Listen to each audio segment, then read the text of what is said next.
A few months ago, I saw this video. I don't know if you guys saw it on social media. It was in Switzerland, and it was a place I believe called Basel. I'll be sure to try to put like a clip of what I saw here for you guys. And what happens is after work, these Swiss people, they take all of their belongings, they put it in a waterproof bag, and they just jump in the river and they just let the current carry them home. They just ride that wave all the way home. And every time I see that, I think about abundance. I think about how you have to embrace the current and allow the current to carry you to your destination. And that's what I want to talk about today.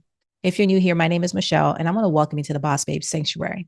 Recently, I released an episode about letting God take care of you, and you're basically standing in the way of that. And I really highlighted how many people are in this place where they're waiting on a miracle and they're praying for a miracle, but a miracle is just that moment of abundance, right? You can have the opportunity to have abundance, but oftentimes we struggle to believe in the abundance of God. So we settle for a miracle. When a miracle is tapping into that same abundance, is just pulling it into this one moment, right? And when we operate this way, it can cause us to constantly go from crisis to crisis to experience an abundance that liberates us or frees us or just takes us out of whatever the situation is that we're in or provides some kind of a solution. So I was really encouraging you all in that episode to really just allow yourself to settle in to just that state of being that God wants you to be in so that you can start to experience those miracles in your life more consistently. But it won't be miracles truly. It's going to be you being open to abundance and the abundance that God has for you. Well, someone asked a question under that episode on YouTube, and I want to share it with you guys here. Right when I saw the question, I'm like, this is such a wonderful question because I can only imagine how many people are wrestling with this idea. And so Bree asked, and I'll put it on the screen here for you guys. Hi, Michelle. Thank you so much for walking in your purpose and posting these videos. Thank you, Bree. She said, they really helped me so much. I have a question. Do you know how long we should regulate our nervous system before we move ahead in our goals? Or is it an ongoing practice? This was such an incredible question from Bree because it really highlighted just our humanity, how we are as humans. And I did reply to Bree in the comments, but I want to also talk about that reply here, especially for those of you guys that listen to the podcast audio and you wouldn't have caught this. But what I basically explained to Bree in my reply is that that question right there, that is the survival brain trying to take a hold of you. That's the survival brain wanting control. That's the survival brain wanting to just be able to, because it can't understand this process, it wants to be able to attach itself and grip itself to something familiar, which is some kind of a timetable. Give me some kind of a timetable. Even if the timetable isn't real, give it to me because that's going to make me feel more peace and more at ease with this process. And it can give me an idea of what to expect because I can keep my expectations or I can manage my expectations better. Because if you give me a timetable and you say 2 years, maybe, in the first 18 months I coast, but then the last 6 months I get real excited because I know something's on the horizon. But see, when you are embracing that state of abundance and you're allowing yourself to relax in it with God and you're releasing that survival mode, right? It is like getting in the river. And this is what I said to her. It's like getting in the river. Because see, when we are at the edge of the river and we look behind us, and we don't want to go back to where we came from. We don't want to go back to doing it on our own strength. We don't want to go back, to all of that people pleasing. We don't want to we don't want to go back to that anxiety. We don't want to go back to that, that pressure and all of that. We don't want to go in that direction. However, we don't feel like we have control over this direction. See, the familiarity of where we came from, as much as we despise the feeling of being in it, we still feel some semblance of control in our mind because it's predictable. We begin to know the different characters. We begin to know the different landmines. We begin to know all the different tips and tricks to be able to navigate around that arena. That's that survival brain. And our survival brain, it thrives on predictability. It wants to predict everything. This is why limiting beliefs, it's so easy for us to be in that state of mind because we're constantly making predictions or assuming what the next thing is going to be. So we would talk ourselves into things and talk ourselves out of things simply because we made a prediction, but we don't realize that we made a prediction because it feels so strong within us because it gives us something to cling to. So when your brain is asking you, well, okay, how long are we going to do this? How long is this going to be? How long is this going to be happening? What your brain is saying is like, listen, I feel like I'm going into the unknown and I want some kind of control. So at least give me a timetable. But see, when you are truly walking into that state of trust, you have to be okay with not having a timetable. I know. Listen, my type A's, my planners, right? I'm telling you guys, this relationship with God is not the easiest thing. I get it.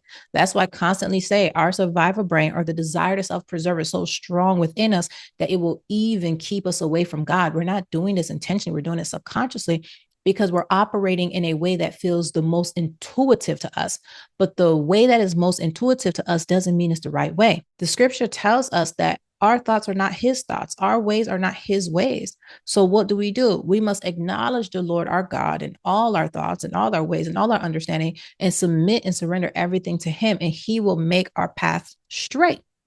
So when you come up to this place, it's really an internal process of surrender. When you get to this place and you're looking at your life and you're looking at the way things are going, and you're like, you know what, God, I'm going to trust you and I'm going to surrender to this process. But you're just not surrendering to just anything. This is the one prediction that I can offer to you to give your brain, okay, as the only thing it needs to be willing to attach itself to. Everything else, that's our own humanity trying to take control. The only thing that you need to attach your brain to is, hey, ladies, I hope you're getting so much value out of today's episode. And my hopes is that it inspires you to step into your Esther year. Now, you might be saying to yourself, Michelle, what's an Esther year? Well, Esther year is 1 year of mandatory self-care. It's a term I coined and a movement that I began because I saw how important it was for women to begin to pour into themselves. Very often in society, we are taught to sacrifice, we are taught to give, we are taught to overpour.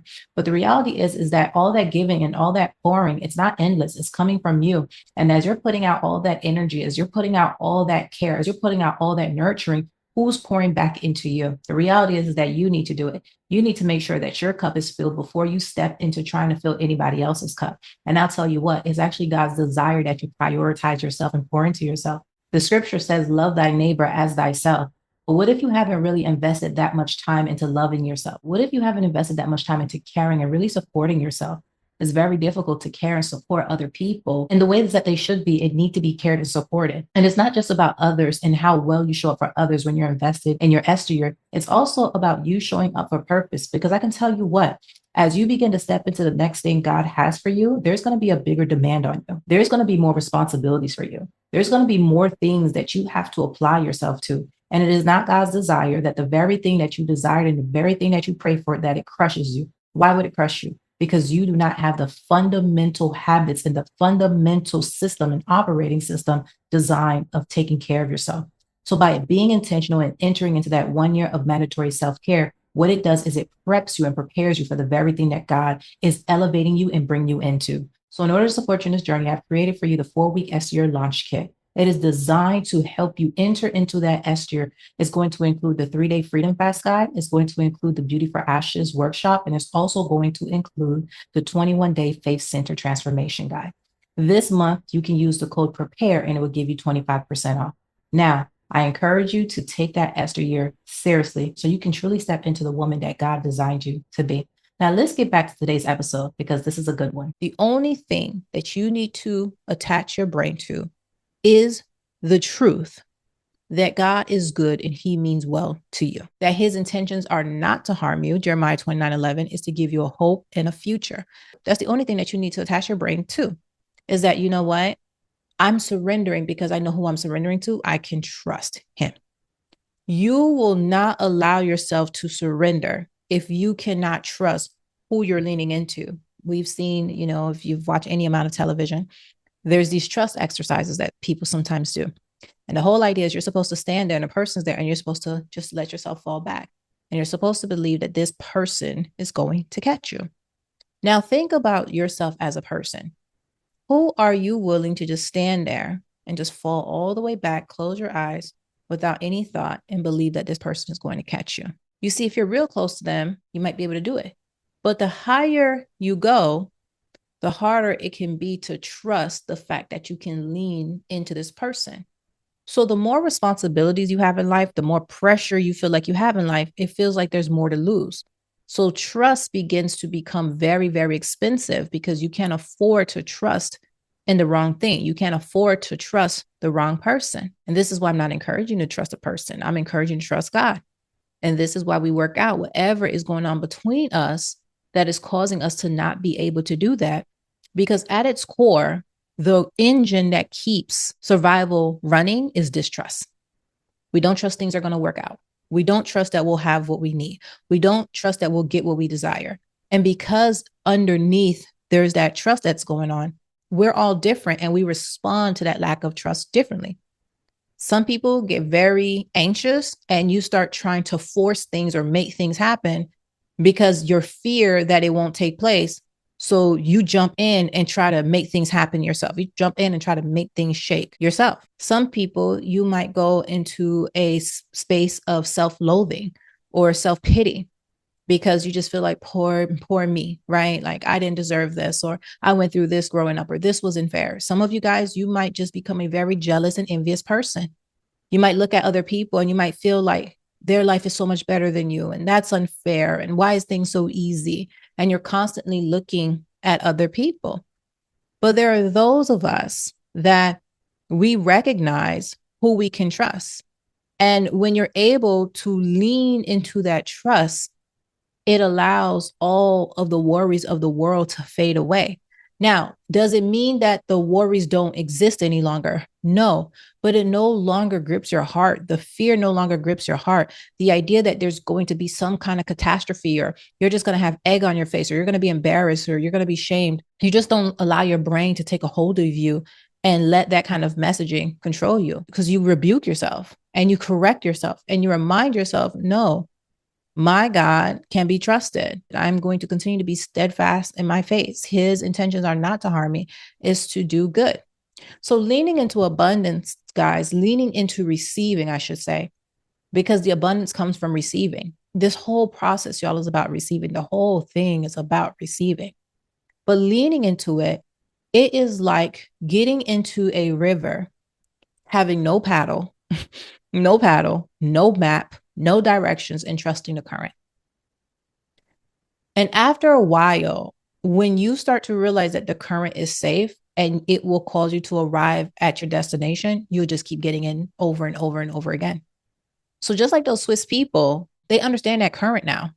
They understand that the current is going to have them arrive at their destination. So now other people are able to follow other people. There's this Marianne Williamson quote that I love. I believe I saw it in Coach Carter. But I love the quote. And let me read it to you here. She says, "Our deepest fear is not that we are inadequate. Our deepest fear is that we are powerful beyond measure. It is our light, not our darkness, that most frightens us. We ask ourselves, who am I to be brilliant, gorgeous, talent, fabulous? Actually, who are you not to be? You are a child of God.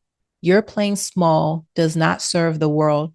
There is nothing enlightened about shrinking so that other people won't feel insecure around you. We are all meant to shine as children do. We are born to make manifest the glory of God that is within us.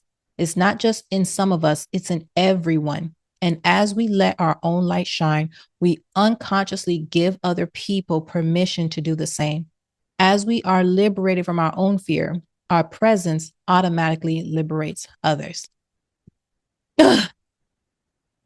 I feel like me going deeper and further into my relationship with God and exploring this place where I'm receiving and embracing abundance. And as I continue to come on my podcast and I share, it's liberating each one of you in its own way. But it's not just a sharing, it's whatever invisible, intangible thing, whatever vibration, whatever frequency that is moving throughout my body, that you are able to receive it and catch it and receive your own liberation in your own way. So going back to that river, as I make my own decision, right, to get into that river, after a while, other people, they don't think about the fact that the river is dangerous. Instead, they begin to focus on how many people are just jumping in. Think about the first person who was just willing to ride that current. That was a different experience for them. Now, when you watch this video of these Swiss people who just jump in that river, they don't even think about it. They don't even question it, because now they're just following along with everybody. And unfortunately, for so many of us, The culture around us causes us to follow along fear, follow along survival. So the things that we do unconsciously are things that hinder us, things that limit us. So when you get to the end of the road and you get to face back and look where everybody is at, where the masses are at, all in that fear, all in that fighting, all in that jealousy, that anger, that envy, that sadness, that depression, that anxiety, all of that. There they go over there. And God has given you the opportunity to step into this river. The human of you, the full blown human of you, feels unsafe. Even though back here isn't safe, but you feel unsafe because at least you know what to expect there. At least you know how to navigate there. You don't know how to navigate this. And it's a new set of quote unquote problems you feel like that may come because what if I drown? What if what if I get stuck somewhere in the middle? There's all of these questions. But this current is not like any other current. You have to know that this water that you're stepping into, this is the water of God. This is his river. You are stepping into him. So you have to trust because you can't grip him. You can't do all of that. You just have to trust that you can lean into this thing. You can lean into him and he will float you to the proper destination. He will float you to where you need to be. And you can enjoy the ride. You can accept the ride. You can receive the ride. So when we have responsibilities, when we have bills, when we have all of these things that are coming up, making it practical to you, here it is mentally. Here it is mentally. You have a problem in front of you and you want to do what the world does. You want to go into fear. You want to go into panic. You want to go into anxiety. You want to do all of these different things. But God says, surrender that problem to me. Surrender it. So you arrive at this river, right? I'm talking about the internal spiritual experience that you're having. You arrive at this river, you arrive at this altar, and you surrender it all to God. You say, God, I surrender it all to you. I'm asking you for direction. I'm asking you for help. I'm asking you for all these different things. I'm leaning into you. And then immediately, the moment you do that, you have to know that he heard your prayer. Y'all, you have to know that he heard you. You have to know that you were heard. And once you know that you were heard, then you know that my answer is coming. It's not just about praying the prayer. You have to know that once you pray that prayer, it was heard. And you have to know that your answer is on the way. And when you know your answer is on the way, it's like back in the day sending a telegram. Okay, I'm sending a telegram. Boom, I sent it to the wire. People just trusted that the message made it to its destination. Once they put all the information in, they did the Morse code, they did whatever they need to do. They knew that that message, it was going through the wire and it was going to its intended destination. That's it. You released it. So now they're expecting that any given time, their aid is going to come, right? Let's think about back in the time in war. I sent over the code, boom, boom, boom, boom, boom, boom. I sent it through the wire. I didn't talk to a voice. I didn't do anything. I just released it and I knew it was supposed to arrive there. So I'm just waiting on the cavalry now. And then now you're like, okay, what do I do while I'm waiting on the cavalry? How do I prepare? Because I believe the cavalry is coming. You have to know that not only is God coming, he's bringing your answer. So you have to lean into the process of him taking to that answer. So this is why I said to bring a comment, I said, it is like literally getting in a basket and trusting that the current is going to take you to your destination. You're not over here trying to fight it and say, oh my gosh, will I make it? Am I going to drown? No, you recognize that this current, this water, this entire body, this entire thing that I'm in, it is God. I am hedged. I'm protected. I am in him, y'all. I am in him. So once I release it and once I confess it, it's on its way. If you can, and I'm going to keep talking about this on the podcast, guys, because I don't expect you, trust me, I don't expect you guys to get it in one episode. Shoot, I sit with my coaching clients and sometimes it can take 12, it can take 6 months, it could take a year for some people to really get this because you have to live it, you have to eat it, you have to breathe it, and you have to make it become so practical. And you have to go do certain activities in your life to see it work. Right? You have to go do certain things in your life to see it work. I was talking to one of my coaching clients. This was a few months back. And she was going through a process where she lost her job. And she just got done, experiencing, going through the understanding of operating in surrender and release and survival mode and all of that. So in the past, she would typically panic. She would panic, she would start to cancel all these different things, but she practiced surrender. And she went to the Lord and she asked the Lord what to do. And she felt like God was telling her, because at the time she had just, got a very expensive, membership to Pilates, but God led her into that. That was the direction she needed to go to. And she felt like, okay, I need to cancel this membership and I need to do all these different things. And God told her, no, don't do it. Keep your membership. And that was something so counterintuitive for her, because naturally I just lost my job. All these big purchases, it's time to get rid of everything. I'm talking about, you ready to get rid of cars, ready to do everything, downsize completely. And God told her, no, trust me. And then her son had an activity that he needed to do, and there was an exact amount that he needed for that. With unbeknownst to her, she decided to surrender everything to God and trust him. Well, by her putting in that frequency of trust and getting into that flow, there was some check that she had in the past for something else that randomly came, and it was the exact amount that the son needed for that particular activity for school. And that was one of those experiences where she actually watched it happen in real time. In real time, she watched herself surrender, and she watched that surrender, how it opened the door for her to receive the next thing that God had for her. But see, by her keeping the Pilates membership and everything God told her to do, now she can receive the next thing. But if she was still going back and forth about the Pilates membership, how is she going to be able to trust God for her son? Next thing you know, she's getting credit card debt. She's doing all these different things. But no, she trusted, she sought after his voice and decided to trust and lean into him and actually be obedient to the direction that he was taking her in.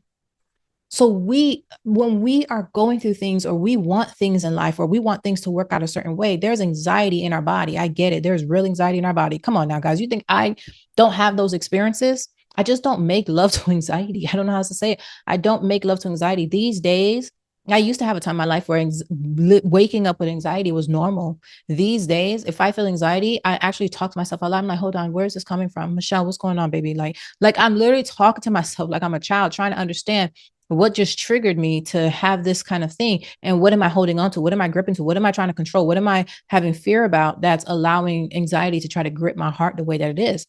And then I actually walk myself through reminding myself who God is, reminding myself that I can trust him, reminding myself that I'm surrendering to this process, and surrendering to the action steps that I'm going to need to take to make manifest whatever that solution is that's going to come in my life. So I'm saying all this to say, surrender is truly a current. Releasing control is going to require you to accept the fact that the level of predictability that you would like to have in advance, you're not going to get it. The level of knowing every single thing that you would like to have in advance, you're simply just not going to get it. And to be honest with you, whatever level of predictability you had in the past life that God is taking you away from, didn't work anyways. All that prediction, all that assuming, all that, having it all figured out, it didn't work. It didn't give you more peace. It didn't give you more power. It didn't give you more control. If anything, when you really look at it, in the moment, it felt like peace. In the moment, it felt like control. But you got exhausted. You got tired. You got overwhelmed. You got burned out, because you are operating in strength that you simply cannot carry long term. It's not sustainable. So there is a part of you that has to simply just lean into peace. There is a part of you that has to see the whole world, because sometimes that happens. You have to see the whole world fall apart and still know that you're good. There is a part of you that has to be willing to know that despite how everything or anything looks, that you are provided for, that you are seen, that you are heard, that you are taken care of. Because when you know this, then you can apply it to different levels of stuff, because our faith is going to be stretched, right? As you go on, it expands.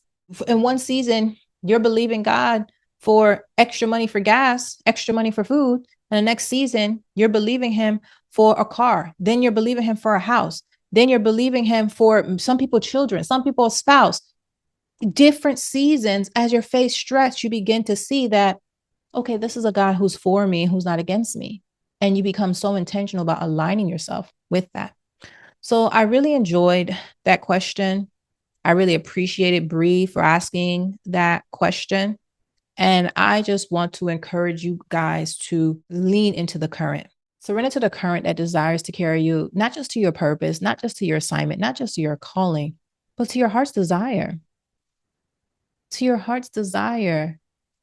So many of us, we have desires in our heart, but we question those desires. So it's easier to believe, God is going to take us to purpose because we think purpose is more important to God than our desires and our calling. And yeah, there's some things that definitely are a priority, but God very much so cares about the desires of our heart. Very much so. Very much so. And don't think that he will not align your purpose to meet your desires.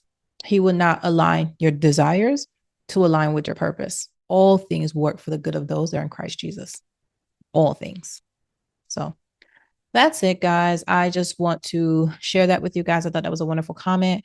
Obviously, for those of you guys that are stepping into the Esther year, good news for you guys. For those of you guys that are asking for it, I have a devotional that's going to be coming out soon this month. You guys can expect it. This is going to be the first part, okay, the first volume of the Esther year, because I really need to break it down into 4 parts for you guys. So, volume 1 will be released this month for you guys. So get excited about that. Definitely be on the lookout for that. And then we'll release volume 2 in the next 90 days, and then volume 3, 9 days after that, and then following 9 days after that as well, volume 4. And then there you go. This makes sure that you guys actually go through that 1 year of mandatory self-care without missing a beat. So the first 90 days is going to be released here for you guys. I'm very excited about that. And I know that's going to support so many of you guys in your journey. I've been getting a lot of just inquiries about desiring a devotional. So I've actually been sitting on that. I really want to sit with God to know the approach I want to have for it. If you guys have checked out any of my guides or devotionals, you know how much time and energy I put into that. So it takes a lot of time and energy, and just making sure that the purity and the power and just the sanctity of it, right? I have to just, it's a lot. Okay. It's a lot just to make sure that I don't just put text on paper, y'all. Obviously, you guys should know that right now. I don't just put text on paper. I create for healing. I create for transformation. I create for change. And I allow God to use my platform and everything that I do for that. So I'm excited for you guys that are going to be restarting that Esther year with that, or having more support for that Esther year. And for those of you guys that are already in it, I do encourage you to still check out that guide, because there's some things that, you just, this is basically thorough. Okay. Thorough to make sure that you have the foundation to step into that next season. So the better you are at laying the groundwork for the foundation, the better it is for you to step into the next day. But right now for you guys, in preparation for that, if you have not stepped into your Esther year, if you have not grabbed your 4-week Esther year launch kit, I encourage you to do it now, because we're moving into a season now where you guys are going to be following those guides. And I really encourage you to lay the groundwork with that Esther year kit, which includes obviously the 3-day freedom fast guide. That's powerful fasting guide. And then after that, you're going to go into the Beauty for Ashes program. That's going to help you learn how to surrender that survivor strength and embrace divine empowerment. And then from then on, you go into that 21-day faith center transformation guide. So all of that is linked down in the description for you guys, or in the show notes. And you can use the code PREPARE and it will give you 25% off. So I love you guys. I'll talk to you soon. Have a great one. Bye.